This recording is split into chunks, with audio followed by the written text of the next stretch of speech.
നമസ്കാരം. 370 വകുപ്പ് എടുത്ത് മാറ്റിയതിനു ശേഷം ജമ്മു കാശ്മീരിൽ തിരഞ്ഞെടുപ്പ് വരികയാണ്. അടുത്ത മാസമാണ് തിരഞ്ഞെടുപ്പ് നടക്കുന്നത്.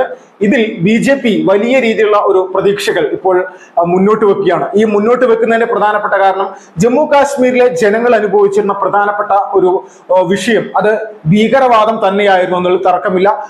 യുവാക്കളെ അടക്കം ഭീകരവാദ ഗ്രൂപ്പുകളിലേക്ക് എത്തിക്കുന്നതിന് വേണ്ടിയിട്ടുള്ള നിരന്തരമായിട്ടുള്ള ശ്രമങ്ങൾ നടത്തിയിട്ടുള്ള ഒരുപാട് ജിഹാദി ഗ്രൂപ്പുകൾ അന്നും ഇന്നും ഈ പറയുന്ന ജമ്മു കാശ്മീരിലുണ്ട്. പക്ഷെ ഇന്ന് ഈ ഗ്രൂപ്പുകൾക്ക് വലിയ രീതിയിൽ തന്നെ ശക്തി ക്ഷയിച്ചിരിക്കുന്ന ഒരു അവസ്ഥയാണ് കാണാൻ സാധിക്കുന്നത്. അതിന്റെ പ്രധാനപ്പെട്ട കാരണം ജമ്മു കാശ്മീരിനെ സമാധാന അന്തരീക്ഷത്തിലേക്ക് കൊണ്ടുവരിക എന്നുള്ള മോദി സർക്കാരിന്റെ വലിയ ഒരു പരിശ്രമത്തിന്റെ ഫലമാണ് ഈ ഒരു സ്ഥിതിയിലേക്ക് കാര്യങ്ങൾ എത്തുന്നത്. അപ്പോൾ ഇങ്ങനെ ജമ്മു കാശ്മീരിൽ തിരഞ്ഞെടുപ്പ് നടക്കുമ്പോൾ BJPയെ സംബന്ധിച്ച് പ്രതീക്ഷകൾ എന്നുള്ളതിനുപരിയായിട്ട് നിരവധി ആളുകൾ BJPയിലേക്ക് ചേക്കേറുന്ന ഒരു സാഹചര്യം ഉണ്ടായിരുന്നു. ഇതിൽ ഇലക്ഷൻ എടുക്കുന്ന സമയത്ത് BJP എപ്പോഴും ചെയ്യാറുള്ള അല്ലെങ്കിൽ BJPയുടെ ഒരു ഇലക്ഷൻ എഞ്ചിനീയറിംഗിന്റെ ഭാഗമാണ് ഓപ്പറേഷൻ താമര എന്നുള്ള രീതിയിൽ വിളിപ്പേരുള്ള ആ ഒരു സംവിധാനം. ഇതിപ്പോൾ വീണ്ടും കശ്മീരിൽ പ്രവർത്തിക്കുകയാണ്. ഇതെങ്ങനെ പ്രവർത്തിക്കുന്നു എന്ന് നോക്കിക്കഴിഞ്ഞാൽ മനസ്സിലാവും.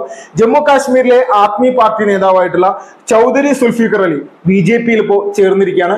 BJPയുടെ ദേശീയ അധ്യക്ഷനുമായിട്ട് കൂടിക്കാഴ്ച നടത്തി അതിനുശേഷമാണ് BJPയിലേക്ക് വന്നിരിക്കുന്നത്. അപ്പോൾ ഈ ചൗധരി സുൽഫിക്കർ അലിയുടെ പ്രത്യേകത എന്ന് പറഞ്ഞാൽ മുൻ മന്ത്രിയാണ്. അവിടെ BJPയും PDPയും ഒക്കെ സഖ്യകക്ഷിയായിട്ട് നിലനിന്നിരുന്ന സമയത്തടക്കം അവിടെ മന്ത്രിയായിട്ട് പ്രവർത്തിച്ചിട്ടുള്ള ഒരു വ്യക്തിയാണ്. കൂടാതെ നിരവധി അനുയായികളുള്ള ഒരു നേതാവ് കൂടിയാണ്. അപ്പൊ ഇങ്ങനെ ഒരു വ്യക്തി BJPയിലേക്ക് വരുന്ന സമയത്ത് എല്ലാവർക്കും ഒരു കാര്യം അറിയാം, ഇതിന്റെ പിറകിൽ അല്ലെങ്കിൽ ലക്ഷ്യം എന്താണ്. ആ ലക്ഷ്യത്തിലേക്ക് BJP ജമ്മു കാശ്മീരിൽ അടുത്തുകൊണ്ടിരിക്കുകയാണ്.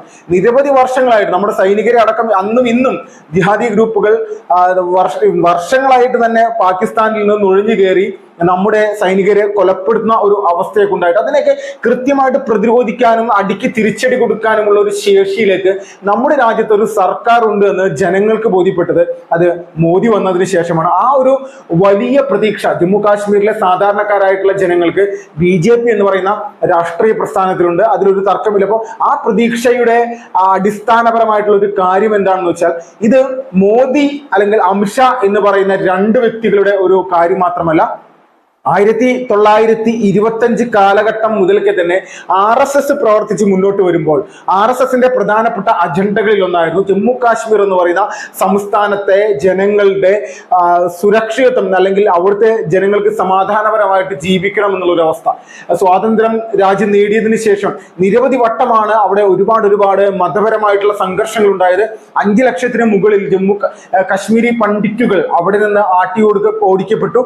ഇപ്പോഴും പല ഭാഗങ്ങളിലും കശ്മീരി പണ്ഡിറ്റുകൾ ജീവിച്ചിരുന്ന സ്ഥലത്ത് ഒരു കശ്മീരി പണ്ഡിറ്റിന് പോലും ജീവിക്കാൻ പറ്റാത്ത സ്ഥിതിയിൽ അന്നും ഇന്നും ഉള്ള പ്രദേശങ്ങളുണ്ട്. കാരണം ഇവിടെയൊക്കെ പൂർണ്ണമായിട്ട് ഭീകരതയുടെ ഒരു രക്തം അല്ലെങ്കിൽ ഭീകരതയോട് ചേർന്ന് നിൽക്കുന്ന ഒരു ആളുകളെ സൃഷ്ടിച്ചെടുക്കാൻ യുവന്മാർക്ക് സാധിച്ചിട്ടുണ്ട്. ഇപ്പോൾ ലഷ്കർ-ഇ-തോയ്ബ ആണെങ്കിലും ജെയ്ഷെ മുഹമ്മദ് ആണെങ്കിലും ഇതുപോലുള്ള ഭീകരവാദ ഗ്രൂപ്പുകൾക്ക് വലിയ രീതിയിലുള്ള ഒരു സ്വാധീനം ജമ്മു കാശ്മീരിൽ ഉണ്ടായിരുന്നു. അപ്പോൾ ഈ സ്വാധീനത്തെ എല്ലാം ഘട്ടം ഘട്ടമായിട്ട് തകർക്കുകയും കശ്മീരിൽ ഭീകരവാദികളെ റിക്രൂട്ട്മെന്റ് ചെയ്യാൻ വേണ്ടി പാകിസ്ഥാനിലിരുന്ന് ഓപ്പറേറ്റ് ചെയ്യുന്ന ജിഹാദി ഗ്രൂപ്പുകളെ കൃത്യമായിട്ട് അല്ലെങ്കിൽ അതിന്റെ നേതാക്കന്മാരെ അജ്ഞാത സംഘം വെടിവെച്ചും അല്ലെങ്കിൽ മറ്റു രീതിയിലൊക്കെ കുലപ്പെടുത്തുന്ന രീതിയിലുള്ള കുറെ കഥകൾ നമ്മൾ കഴിഞ്ഞ ഒരു 2-3 വർഷമായിട്ട് കേട്ടുകൊണ്ടിരിക്കുകയാണ്. പുതിയ ഭീകരവാദ തലവന്മാര് കൊല ചെയ്യപ്പെടുന്നുണ്ട്. ഇതിന്റെ പുറകിൽ ഇന്ത്യയാണ് എന്നുള്ള വലിയ രീതിയിലുള്ള ആരോപണമുണ്ട്. ഇന്ത്യയുടെ ദേശീയാന്വേഷണ ഏജൻസികളാണ് ഈ തലവന്മാരെ അല്ലെങ്കിൽ ഭീകരവാദ നേതാക്കന്മാരെ കൊന്നൊടുക്കുന്നത്. എങ്ങനെയാണോ ഇസ്രായേലിന്റെ ചാര സംഘടനയായിട്ടുള്ള മൊസാദ് പ്രവർത്തിക്കുന്നത് ആ ഒരു മാനദണ്ഡത്തിൽ അതേ ഒരു രീതിയിലേക്ക് ഇന്ത്യയുടെ ദേശീയാന്വേഷണ ഏജൻസിയും മുന്നോട്ട് പോയിക്കൊണ്ടിരിക്കുകയാണ്. അപ്പോൾ ഇതൊക്കെ കാണുന്ന സമയത്ത് വലിയ രീതിയിൽ വിളറികൊണ്ട് ഇരിക്കുകയാണ് നമ്മുടെ രാജ്യത്തുള്ള പ്രതിപക്ഷ സഖ്യകക്ഷികൾ.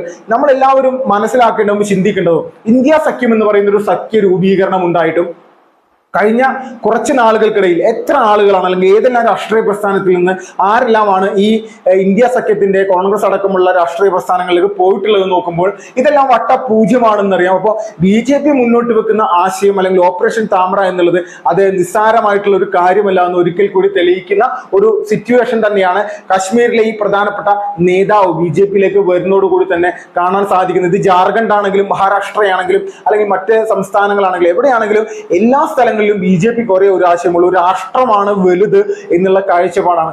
രാജ്യവിരുദ്ധ ശക്തികളുമായിട്ട് ഒരു തരത്തിലുമുള്ള ബന്ധം സ്ഥാപിക്കാനായിട്ട് ഒരിക്കലും നിലകൊള്ളാത്ത ഒരേ ഒരു രാഷ്ട്രീയ പ്രസ്ഥാനം ഉണ്ടെങ്കിൽ അത് BJP മാത്രമാണ്. സാമ്പത്തികത്തിന്റെ പേരിൽ സാമ്പത്തികം കണ്ടെത്തുന്നതിനായിട്ട് വലിയ രീതിയിൽ തന്നെ ചൈന പോലെയുള്ള ഇന്ത്യക്ക് അല്ലെങ്കിൽ ഇന്ത്യയെ തകർക്കാൻ വേണ്ടി ശ്രമിക്കുന്ന രാഷ്ട്രങ്ങളുമായിട്ട് പല രീതിയിലുള്ള സഖ്യ അല്ലെങ്കിൽ കൂട്ടും ഇവിടെയുള്ള പല പാർട്ടികളും നടത്തിയിട്ടുണ്ട്. അപ്പോൾ ഇതിനൊക്കെ പല തെളിവുകളും പല ഘട്ടങ്ങളിലായിട്ട് പുറത്തു വന്നിരുന്നു.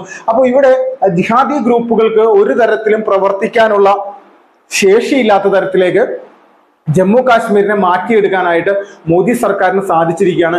അതിന്റെ യഥാർത്ഥത്തിലുള്ള ഒരു ഫലമായിരിക്കും കശ്മീരിൽ നിന്ന് വരിക എന്നുള്ളതിൽ തർക്കമില്ല. കശ്മീരിൽ നിന്ന് ആ ഒരു ഫലം വരുന്നു എന്ന് പറയുമ്പോൾ ഒരു പെൺകുട്ടി ഒരു ബുള്ളറ്റിൽ 2 കൈകളും വിട്ടുകൊണ്ട് താൻ ഇവിടെ സ്വതന്ത്രയാണ് അല്ലെങ്കിൽ തനിക്ക് ഇവിടെ വലിയ രീതിയിലുള്ള സ്വാതന്ത്ര്യമുണ്ട് എന്ന് കാണിച്ചുകൊണ്ട് ഇൻസ്റ്റാഗ്രാമിൽ ഒരു വീഡിയോ ഇട്ടത് ലോകം മുഴുവൻ തരംഗമായതാണ്. കാരണം അത്രത്തോളം വലിയ രീതിയിൽ സ്ത്രീജനങ്ങൾക്കടക്കം പുറത്തിറങ്ങാൻ പറ്റാത്ത തരത്തിലേക്കായിരുന്നു കശ്മീരിന്റെ ഓരോ ദിവസവും അവിടുത്തെ ഓരോ ഗ്രാമങ്ങളും ഉണർന്നെഴുന്നേറ്റിരുന്നു. അപ്പോൾ അതുപോലെയുള്ള സാഹചര്യങ്ങൾ പോലീസുകാർക്ക്, പട്ടാളക്കാർക്ക്, സർക്കാർ ഉദ്യോഗസ്ഥന്മാർക്ക്, ടീച്ചർമാർക്ക്, സ്കൂളിലെ മറ്റ് അധ്യാപകന്മാർക്ക് ഇവർക്കൊന്നും അവിടെ സ്വസ്ഥമായിട്ട് സമാധാനപരമായിട്ട് പ്രവർത്തിക്കാൻ പറ്റുന്നില്ല.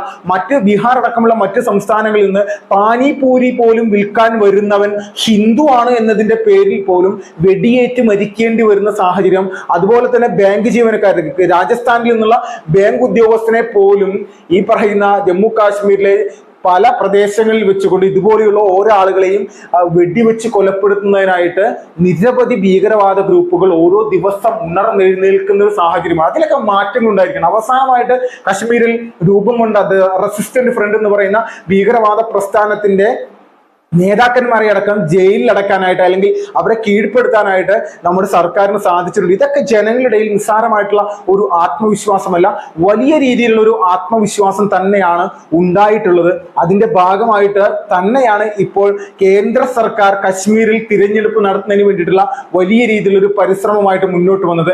ഇതിന് പോലും ഭീകരവാദികളുടെ വലിയ തരത്തിലുള്ള ആക്രമണ ഭീഷണിയുണ്ട്. അപ്പോൾ എത്രത്തോളം ഭീഷണി ഉണ്ടെങ്കിൽ പോലും ജിഹാദി ഭീകരവാദികളെ ഇതുപോലെയുള്ള ഓലപ്പാമ്പ് കാണിച്ചുകൊണ്ടുള്ള പേടിപ്പിക്കലൊന്നും കശ്മീരിലെ ജനങ്ങളോടും കേന്ദ്ര സർക്കാരിനോടും വേണ്ട എന്നുള്ളത് മാത്രമുള്ള സൂചന തന്നെയാണ് കശ്മീരിൽ അടുത്ത മാസം നടക്കാൻ പോകുന്ന തിരഞ്ഞെടുപ്പ്. ആ തിരഞ്ഞെടുപ്പുമായി ബന്ധപ്പെട്ടുകൊണ്ട് മറ്റ് രാഷ്ട്രീയ പ്രസ്ഥാനങ്ങളിൽ പോലും വളരെയധികം വർഷങ്ങൾ പ്രവർത്തിച്ച ഒരുപാട് എക്സ്പീരിയൻസ് ഉള്ള മന്ത്രി അടക്കമുള്ള ഒരു വ്യക്തി ഇതുപോലെ BJP മെമ്പർഷിപ്പ് എടുത്ത് മുന്നോട്ട് വരണമെങ്കിൽ അതിലൊരു നിസ്സാരമായിട്ടുള്ള ഒരു കാര്യമായിട്ട് ഇന്ത്യ സഖ്യത്തിലെ പോലും പാർട്ടികൾ കാണുന്നില്ല. ഇതിലൊക്കെ വലിയ മാറ്റങ്ങൾ വരുത്തുകയാണ്.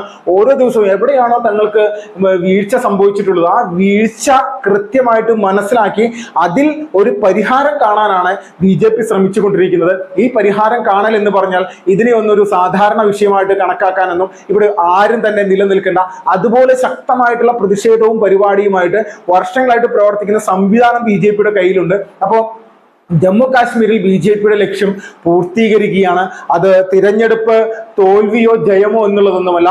ജിഹാദി ഗ്രൂപ്പുകളെ കൃത്യമായിട്ട് ഇല്ലായ്മ ചെയ്തുകൊണ്ട് തങ്ങൾ ഏത് ആശയത്തിലാണോ വിശ്വസിച്ചത് ആ ആശയം തിരഞ്ഞെടുപ്പോ വിജയം എന്നുള്ളതൊന്നുമല്ല, അവിടെ സമാധാനം സ്ഥാപിക്കുക. ആ സമാധാനം സ്ഥാപിച്ചുകൊണ്ട് ജനങ്ങളുടെ ഇടയിൽ തങ്ങൾ എന്ന് പറയുന്ന അല്ലെങ്കിൽ BJP എന്ന് പറയുന്ന രാഷ്ട്രീയ പ്രസ്ഥാനം ഈ രാജ്യത്ത് എന്താണോ പറഞ്ഞുകൊണ്ടിരുന്നത് വർഷങ്ങളായിട്ട് അത് ശരിയാണെന്ന് ജനങ്ങളെ ബോധ്യപ്പെടുത്തുക. അതായിരുന്നു 370 വകുപ്പ്. ഈ ആർട്ടിക്കിൾ 317 എടുത്ത് കളഞ്ഞതിന് ശേഷം സമാധാനം എന്നുള്ളത് ഷോപ്പിയാനിലാണെങ്കിലും അനന്ത്നാഗിലാണെങ്കിലും പുൽവാമയിലാണെങ്കിലും പല സ്ഥലങ്ങളിലും ഇതുപോലെ സമാധാന അന്തരീക്ഷത്തിലേക്ക് സാധാരണ ജനങ്ങൾക്ക് പുറത്തിറങ്ങാനും കുട്ടികൾക്ക് കോളേജിലും സ്കൂളുകളിലും പോകാനായുള്ള സാഹചര്യങ്ങൾ ഒരുക്കിയത് മോദി സർക്കാരാണ്. വികസനത്തിന്റെ ഒരു വലിയ പൊൻ താമര തന്നെയാണ് യഥാർത്ഥത്തിൽ ജനങ്ങളുടെ മുന്നിലേക്ക് നരേന്ദ്രമോദി വെച്ചു കൊടുത്തത്. അതിന്റെ പ്രത്യുപകാരം എന്നുള്ള നിലയിലേക്ക് BJPക്ക് ജമ്മു കാശ്മീരിൽ വിജയം കൈവരിക്കാൻ സാധിക്കുമെന്നുള്ള ഒരു വിലയിരുത്തലിലാണ് രാജ്യത്തെ രാഷ്ട്രീയ നിരീക്ഷകന്മാരും BJPയുടെ നേതൃത്വവും.